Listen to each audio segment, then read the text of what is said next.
Bonjour frères et sœurs et tous ceux qui regardent ce culte sur le net. Aujourd'hui, c'est le jour du Seigneur, le jour de la résurrection, le premier jour de la semaine, et aussi c'est ce jour où les premiers chrétiens se réunissaient pour louer le Seigneur. En ce jour aussi, c'est le jour de la fête des pères. Ce n'est pas une fête chrétienne, mais comme les mamans, nous voulons honorer les papas. Comme on dit chez nous, dans les îles, la maman est le poteau mi-temps qui soutient le toit, mais le père, c'est le toit qui protège sa famille, qui la met hors d'eau comme une maison en construction.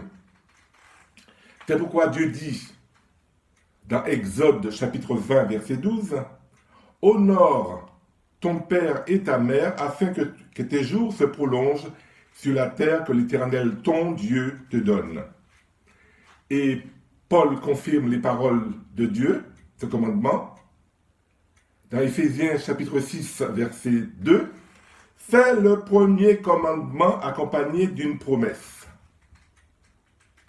Au verset 3, afin que tu sois heureux et que tu vives longtemps sur la terre. Il y a une autre version qui est pas mal. Cette version nous dit, pour que tu t'en trouves bien dans ta peau, dans ta tête, et que tu jouisses d'une longue vie sur la terre. Alors, bonne fête des pères à tous les papas, et que Dieu vous bénisse et nous bénisse ensemble. Voilà quelques annonces. La reprise des activités de notre assemblée se fera, Dieu voulant, le 28 juin, aux heures habituelles, avec les précautions requises par les directives des autorités, à savoir masque obligatoire et produits hydroalcooliques, distanciation et fléchage du déplacement à l'intérieur du bâtiment. Pas de brassade. Dans Ecclésiaste chapitre 3, Ecclésiaste qu'on appelle parfois Coëlette, c'est probablement Salomon, au verset 5b, il nous dit « Un temps pour étreindre ». Il dit pour embrasser. Embrasser, c'est avec les bras. Ce n'est pas les bisous, hein. Il serre dans les bras. Et un temps pour s'éloigner de l'étreinte, pour ne pas embrasser. Ce temps-là est arrivé avec ce fameux Covid-10. Il y aura un avant, il y aura un aujourd'hui, il est encore là, ce fameux virus. Faisons attention. Et il y aura aussi un après. Alors donc, faisons attention, frères et sœurs. La parole de Dieu nous avertit de tout ce qui arrive, et on le voit arriver. Donc la parole de Dieu est la vérité. Alors donc, faisons attention. Alors, les frères et sœurs vous donneront un ou deux cantiques, après quoi le frère Jean-Pierre nous apportera la prédication de la parole de Dieu.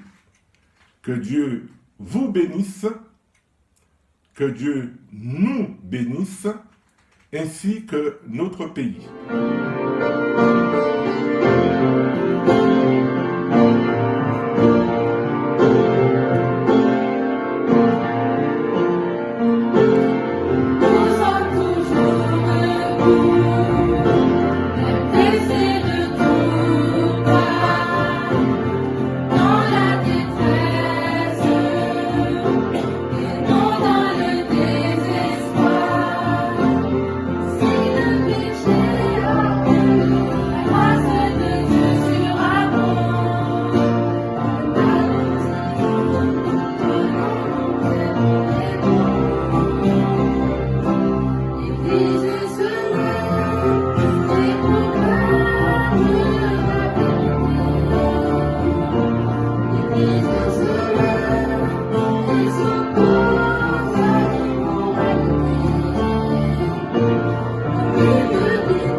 Je viens vers toi dans le secret, en ta présence, je veux rester. Tu seras toujours là.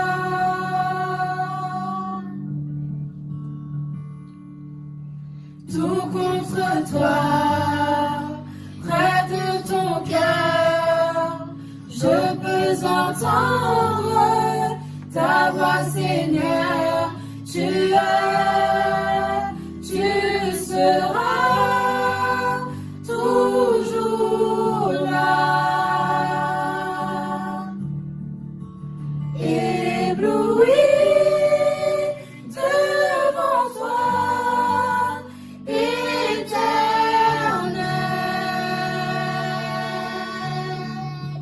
Ébloui par l'amour de ton ciel. Je suis là à tes pieds. Je viens t'adorer. Je désire habiter près de toi.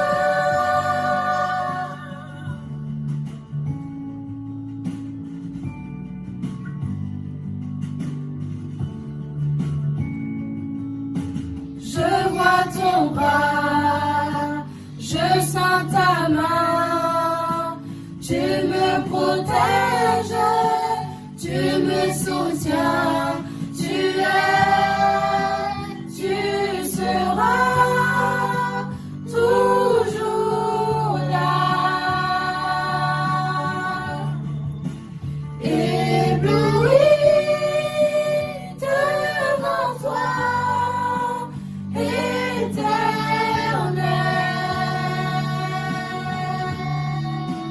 Ébahi par l'amour de ton ciel. Je suis là à tes pieds. Je viens t'adorer. Je désire habiter près de toi.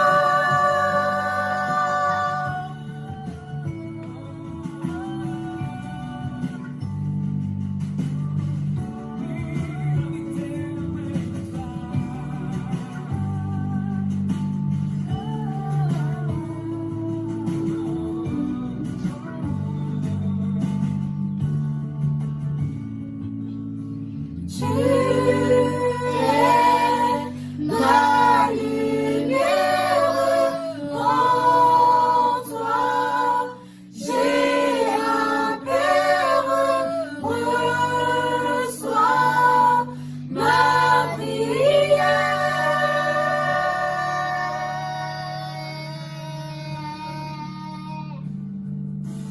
Tu es ma lumière, en toi j'ai un Père, reçois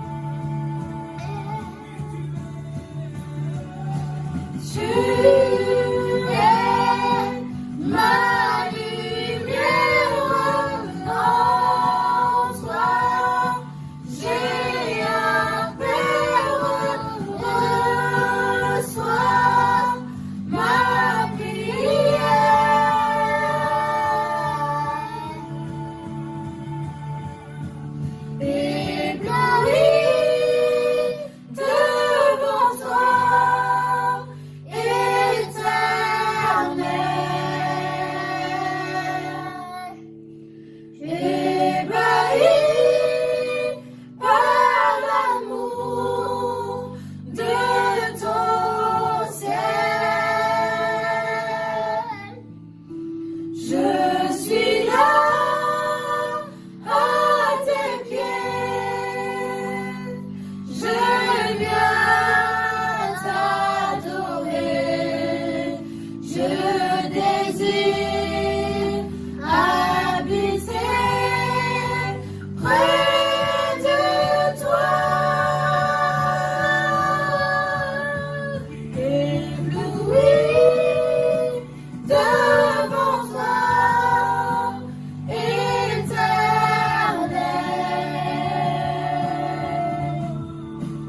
Ébahi par l'amour de ton ciel. Je suis là à tes pieds. Je viens t'adorer. Je désire habiter près de toi.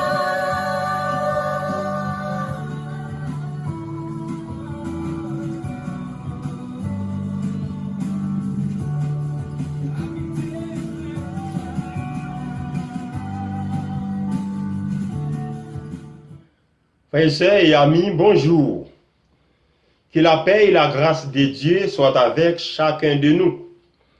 C'est un privilège encore que Dieu nous a accordé à travers la science qu'il a donnée aux hommes. Nous pouvons être ensemble pour méditer sa parole. Nous allons lire une portion d'écriture dans Matthieu, chapitre 16, le verset 18. Matthieu 16, verset 18. Moi, je te dis que tu es Pierre, et que sur cette pierre, je bâtirai mon église, et que les portes du séjour des morts ne prévaudront point contre elle. Que Dieu ait béni sa parole. Nous pouvons titrer notre prédication ainsi: la sécurité permanente de l'Église. La sécurité coûte très cher à l'humanité. Des millions et des milliards sont dépensés par des dirigeants de ce monde pour avoir la sécurité dans leur pays. Malgré les dépenses colossales en armes, en munitions et en services sociaux, l'homme ne peut pas vivre en paix ni le jour ni la nuit par rapport à ce qui se passe dans le monde aujourd'hui. Et personne ne peut apporter une solution si ce n'est que Jésus-Christ par son autorité et sa souveraineté. La déclaration de Jésus,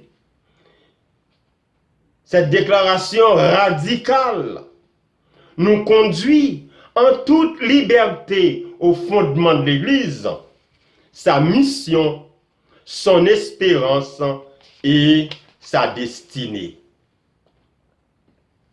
Le fondement de l'Église. Avant de construire une maison, il faut jeter la base. Il faut qu'il y ait un fondement pour que cette construction soit solide.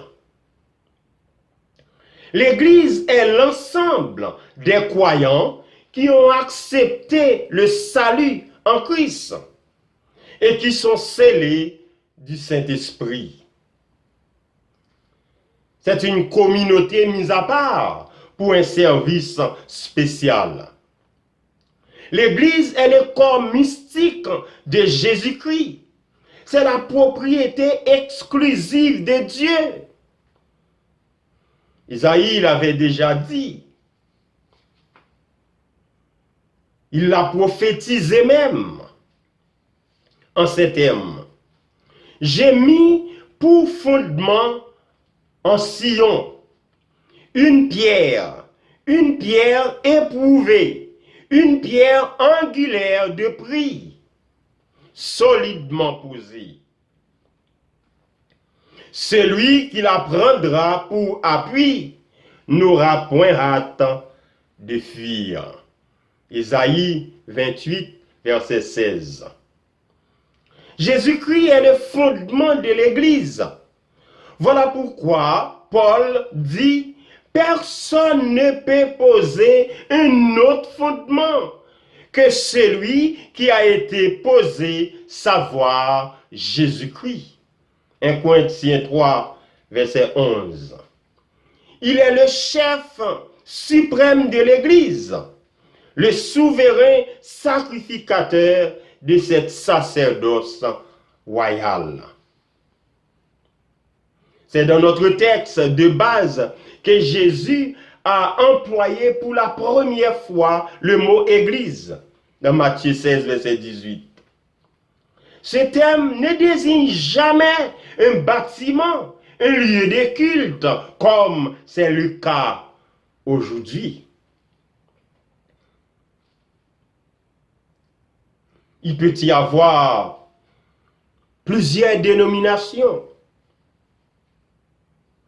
Église pentecôtiste, Église méthodiste, Église adventiste, Église baptiste. Mais Jésus lui-même a déclaré, je bâtirai mon Église.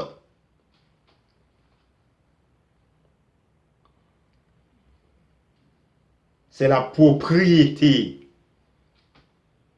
de quelqu'un qui domine le monde, qui a toute son autorité, tout le pouvoir sur le monde. C'est Jésus qui bâtit son Église. L'Église ne saurait être la propriété d'aucun homme pécheur, orgueilleux et prétentieux. Aujourd'hui, nous nous trouvons beaucoup de lieux où il y a exploitation par ce titre, par pseudo-propriétaire. Jésus-Christ seul, en tant que roi, prophète et sacrificateur, est le chef et le propriétaire de l'Église. Pourquoi? Parce que c'est lui, par amour, qui avait donné sa vie à la croix pour que nous ayons le salut éternel. Ne savez-vous pas que vous êtes le temple de Dieu et que le Saint-Esprit de Dieu habite en vous? Voilà l'Église. C'est ceux qui acceptent Jésus comme Seigneur, comme Sauveur. Ceux-là deviennent des épouses qui attendent leur époux, Jésus-Christ. Si vous n'êtes pas né de nouveau, régénéré, le Saint-Esprit n'habite pas en vous, car le Saint-Esprit est un cadeau de Dieu pour les sauver. Si vous n'êtes pas sauvé, le Saint-Esprit ne peut pas habiter en vous, puisque il faut qu'il y ait la sanctification d'abord pour qu'il habite en vous. Les autorités politiques peuvent fermer un temple, détruire un édifice pour une raison ou pour une autre. Mais jamais elles ne peuvent rien faire contre l'Église de Jésus-Christ. Dans Actes chapitre 5, Luc nous raconte l'histoire d'un homme appelé Gamaliel. C'est une belle histoire. Hein? C'est au pied de Gamaliel que Paul était élevé. C'était un notable très écouté. Voici ce qu'il avait dit aux persécuteurs des apôtres de Jésus-Christ qui étaient jetés en prison miraculeusement délivrés. Arrêtés de nouveau et conduits devant le Sanhédrin, le plus grand tribunal des Juifs.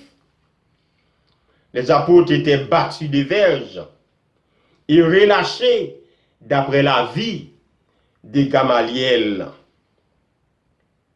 Regardons ce qu'il a dit dans Matthieu chapitre 5.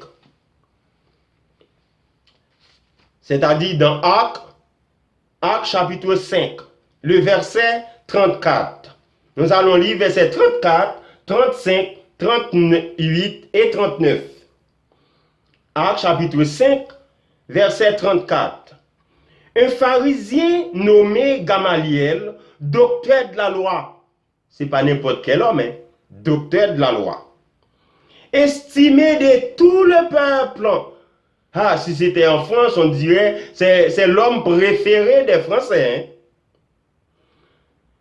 Se leva dans le Sanhédrin et ordonna de faire sortir un instant les apôtres. Puis, il leur dit, hommes israélites, prenez garde à ce que vous allez faire à l'égard de ces hommes, ces apôtres. Verset 38. Je vous l'ai dit, ne vous occupez plus de ces hommes et laissez-les aller. Si cette entreprise ou cette œuvre vient des hommes, elle peut se détruire. Mais si elle vient de Dieu, vous ne pourrez la détruire. Ne courez pas le risque d'avoir combattu contre Dieu. Quel modèle, quel exemple. Et oui, la leçon dans ce conseil que Gamaliel avait donné, c'est un exemple pour nous aussi, qui nous apprend à écouter les autres quand ils nous conseillent. Parce que nous ne savons pas tout et nous ne pouvons pas tout savoir, ni tout faire. Des fois, il faut entendre les autres. On a souvent besoin d'un plus petit que soi, dit-on. Mais on peut ajouter pour dire, on a toujours besoin d'un plus grand que soi, parce qu'il a fait d'expérience. Souvent, en face des situations difficiles, les croyants cherchent à tenter Dieu. Je vous dis ce soir, sous l'autorité de la parole de Dieu, ne tentez pas Dieu. Une personne est protégée que si elle fait la volonté de Dieu. À l'opposé, elle ne peut pas attendre que Dieu intervienne en sa faveur. Jésus avait donné l'exemple. Quand on l'avait mis en face de cette situation difficile, tu es le Fils de Dieu, jette-toi ici. Eh bien, Dieu enverra ses anges pour te protéger. Mais Jésus pouvait le faire. D'ailleurs, il est Dieu. Mais il ne l'avait pas fait parce que il voulait rester sous la volonté de Dieu. Il ne faut pas tenter Dieu. Beaucoup de gens, beaucoup de croyants aujourd'hui, dans leur langage, quand quelque chose arrive, ou bien quelque chose aurait arrivé, disent, Dieu ne laissera pas que cette chose arrive. La volonté de Dieu n'est pas la nôtre. Et l'exemple de Jésus est écrit bien dans Matthieu chapitre 4, verset 5 à verset 7. Frères et sœurs, amis, quand vous êtes malade, il faut voir un médecin, respecter ses ordonnances et prendre les médicaments utilisés à cette fin pour avoir la guérison. La pandémie donne naissance à plusieurs pseudo-docteurs. Ils utilisent les réseaux sociaux comme clinique médicale. Ils prescrivent des remèdes dictés par la révélation du Saint-Esprit. Attention aux faux prophètes qui viennent vous dire que le Saint-Esprit leur a dit, Dieu les a envoyés. Si vous voulez savoir ce que Dieu vous a dit, allez lire Hébreux chapitre 1er. Aujourd'hui, Dieu nous parle à travers sa parole. Et sa parole est faite chair, c'est Jésus-Christ même. Si vous voulez savoir quelque chose, lisez la parole de Dieu et vous allez voir toutes les vérités. Cessez d'écouter ceux qui ont fait des rêves, qui ont fait des visions, qui ont fait des révélations. Dieu peut vous révéler aussi. La Bible, c'est une révélation de Dieu. De quoi avons-nous besoin en plus? Lisez-la, méditez-la. L'action des faux prophètes, des faux docteurs peut faire oublier aux croyants la mission de l'Église. Selon ce que nous lisons dans Actes chapitre 1er verset 8, Jésus dit, vous recevrez une puissance, le Saint-Esprit survenant sur vous, et vous serez mes témoins à Jérusalem, dans toute la Judée, dans la Samarie et jusqu'aux extrémités de la terre. Où est-ce que vous allez déjà prêcher la parole de Dieu?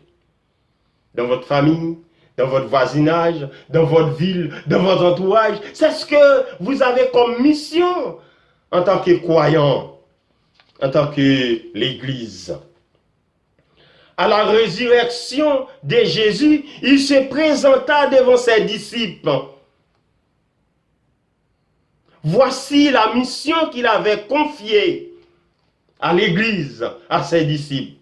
Dans Matthieu chapitre 28, verset 19, il dit, allez, faites de toutes les nations des disciples, les baptisant au nom du Père, du Fils et du Saint-Esprit, et enseignez-les à observer tout ce que je vous ai prescrit. Et après, il a donné cette assurance dans le verset 20, et voici, je suis avec vous tous les jours, jusqu'à la fin du monde. Voilà pourquoi nous sommes en sécurité, parce que Jésus est là.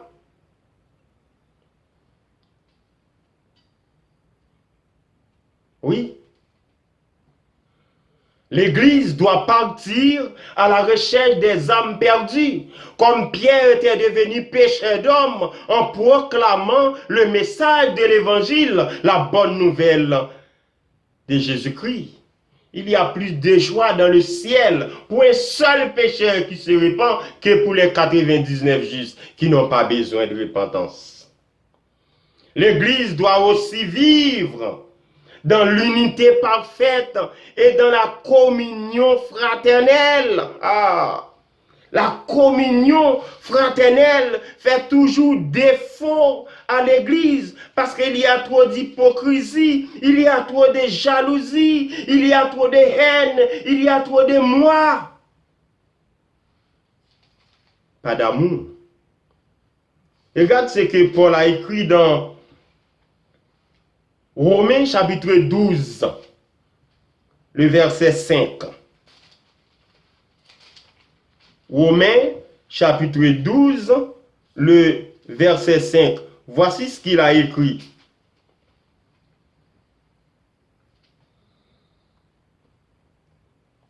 Nous qui sommes plusieurs, nous formons un seul corps en Christ.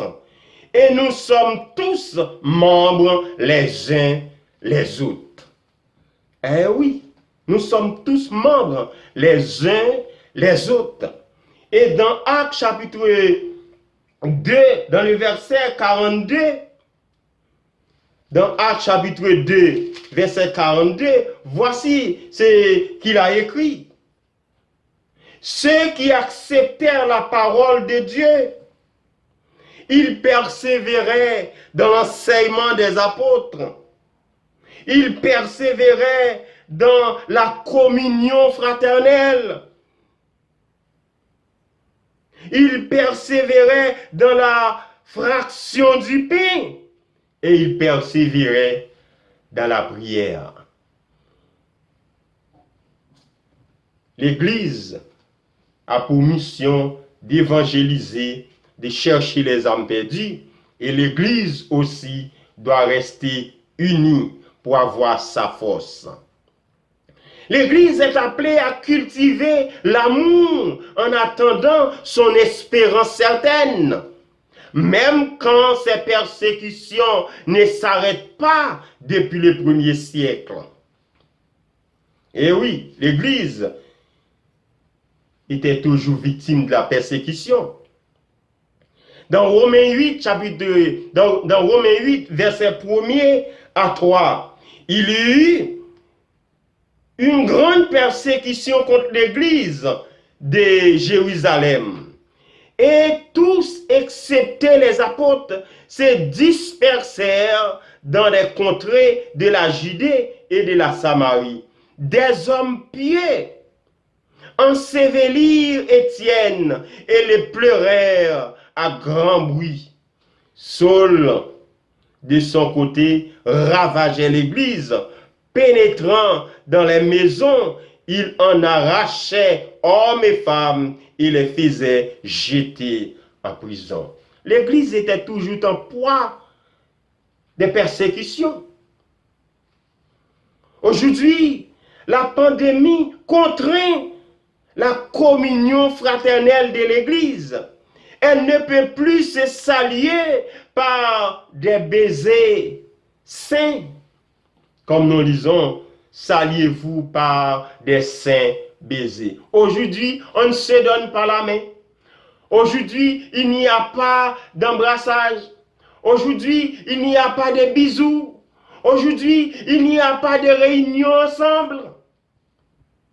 Frères et sœurs, tout ça nous met dans une situation de réfléchir à ce que Dieu a fait pour nous. Et heureusement, notre espérance n'est pas une espérance céleste, n'est pas une espérance terrestre, pardon, c'est une espérance céleste. Rassurons-nous que même la mort ne peut prévaloir l'Église de Jésus-Christ. Et c'est cette espérance certaine qui nous permet de penser à notre destinée éternelle en attendant le retour glorieux de notre Seigneur et Sauveur Jésus-Christ. Il nous a scellé cette promesse dans Jean chapitre 14, verset 1er. Que votre cœur ne se trouble point. Croyez en Dieu, croyez en moi. Il y a plusieurs demeures dans la maison de mon Père. Si cela n'était pas, je vous l'aurais dit, je vais vous préparer une place. Et lorsque je m'en serai allé et que je vous aurai préparé une place, je reviendrai et je vous prendrai avec moi, afin que là où je suis, vous y soyez aussi. Voilà pourquoi nous sommes tous dans la joie, malgré les persécutions, malgré les manquements, malgré les besoins, malgré les chômages. Nous sommes dans la joie parce que nous avons une promesse certaine. Jésus-Christ reviendra pour finir avec toutes ces désolations.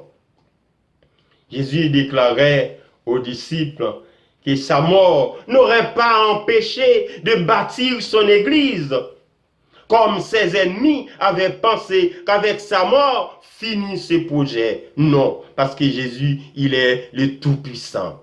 Frères et sœurs, sur la terre, l'église est encore imparfaite, incomplète et méprisée. Bientôt, elle sera glorieuse, irrépréhensible pour rencontrer son époux, purifiée, assise avec Christ sur le trône.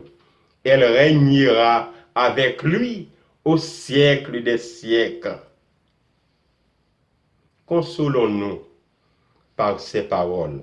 Que Dieu nous garde et qu'il nous bénisse. Merci.